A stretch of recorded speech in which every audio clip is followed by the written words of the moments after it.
Hey folks, I'm Ian Baker, and today I'm going to be going over the Greystone 3-burner range. So we have the cooktop as well as the oven. A couple quick things I want to jump into. We're going to talk about some safety things here. So right off the bat, let's talk about the glass top. So it is tempered glass. But you shouldn't be putting any kind of cookware on top of here. Any pots and pans, especially if they're hot, you can crack and damage the glass. Don't use this as a cutting board. You can put a cutting board on here, but again, you want to be careful of the amount of pressure you are applying. With that said, you also don't want to turn on the cooktop with this down. I've seen people that, think it is like a glass cooktop. That is not the case, folks. You do want to make sure you fold this up and back like so. Now, once this is up, again, a few other safety things I want to cover. One will be the burners themselves. So you only want to use a max of a 10-inch pan or pot. That's what the manufacturer says. You don't want bigger than that. It'll start to spread heat out too much. You also don't want to cover two burners with the same pot. Again, we have heat that's being displaced in places we don't want it to. And what can happen if you have too big of one? The heat will start going, kind of around the bottom of the pan and up. And what will happen is you start blistering your countertop, burning your wall. If it comes too far forward, I've seen people where the pot is off here, the pan, and now the flame is coming up and around and it starts to burn the knobs. And again, it's just not anything you want to have happen. Also, folks, this is not a heat source. This is a cooktop. You don't want to use any open flame as a heat source. One, it'll be taking oxygen out of the air. And two, it just increases the chance for a fire, which is, again, nothing we want to have happen. Kind of along those lines, with the oven, this one does have a spark igniter, and I'll show you that in just a moment. But when you light it, you want to make sure you have the oven door open, and you want to examine and watch and make sure that everything is lit before you close that oven door. Otherwise, you're going to have a big buildup of propane in there, and you are going to be in a world of hurt. So a few quick safety things out of the way, but just make sure you follow those, and you will be good to go. So let's talk operation. You see a button right here? That button does two things. One, it lights up the blue on the knobs, and the other, it lights up your oven. So if you're looking for your oven light, that is the button to do it.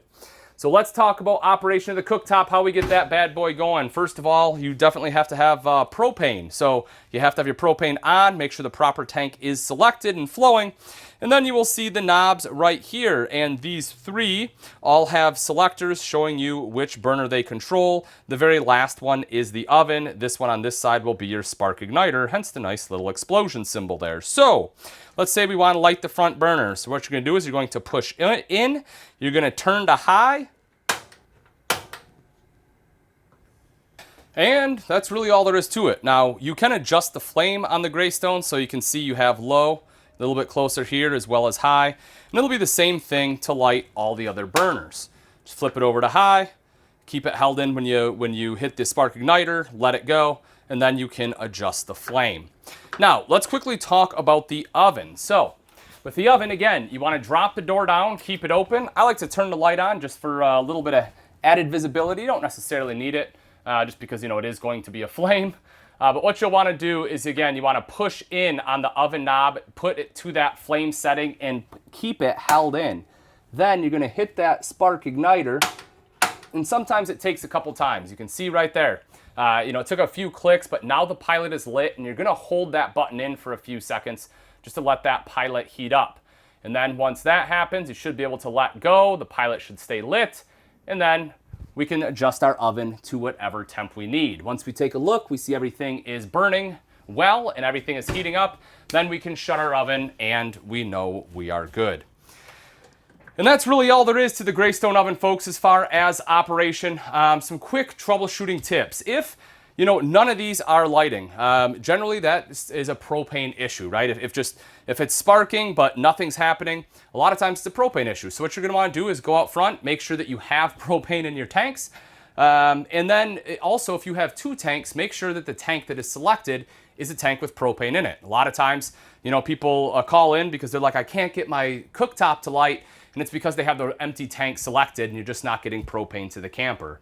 If you check and you do have propane there, then what you want to do is actually close off your propane tanks. You're going to want to shut them off, leave it off for about 10 minutes, and then slowly turn them back on, and that will reset the pressure regulator, because sometimes that can get a little off kilter, and then it's just not letting the right amount of propane through. So by resetting that, a lot of times that will solve your issues. If you check both of those things and you're still having problems, then what you're going to want to do is come to the cooktop and take a look kind of where the spark igniter is there, as well as the burner and the burner tubes, just to make sure it is all clear of, you know, any debris or, you know, if it got wet and had anything that kind of spilled over onto it. All of that can basically inhibit the ability of it to light, so you just want to make sure all that is clear. If you continue to have issues beyond that, folks, this is one of those where I highly recommend calling our elite service team, especially if you're a Good Sam member, because they will walk you through the process on how to troubleshoot this. You are dealing with propane. It is a very flammable gas. You don't want to do anything that is going to endanger you, so make sure you call in so that they can, again, help you walk you through it safely, so you can enjoy your RV trip and be a master chef.